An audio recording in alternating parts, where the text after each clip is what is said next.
Welcome to our channel. Today we how to configure Amazon SageMaker for batch inference at scale, full guide step by step clearly.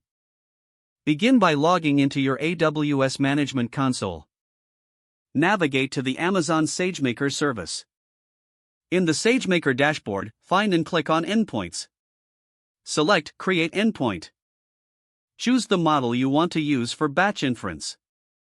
Configure the endpoint name according to your project requirements. Select the desired instance type based on your performance needs. Set the number of instances to match your expected load. Review your configurations and click on Create Endpoint. Wait for the endpoint status to change to in service. After the endpoint is ready, navigate to Batch Transform. Click on Create Job.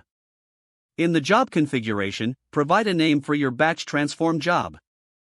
Select the model you will use for the batch inference.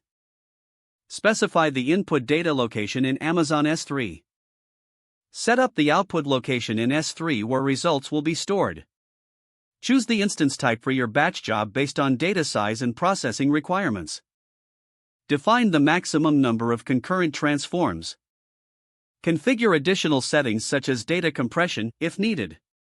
Review the job settings to ensure all configurations are correct. Click on Create Transform Job to start the inference process. Monitor the job's progress under the Batch Transform Jobs tab. Once the job is complete, navigate to your specified S3 output location. Review the output files generated for your batch inference results. If adjustments are needed, return to the Batch Transform Job settings to refine specifications. You have now successfully configured Amazon SageMaker for batch inference at scale. If the page does not load, refresh the browser or try again in a private or incognito window. Make sure you are using the correct email address, then retype it carefully to avoid small typos. Don't forget to like this video and subscribe to our channel for more step-by-step tech guides.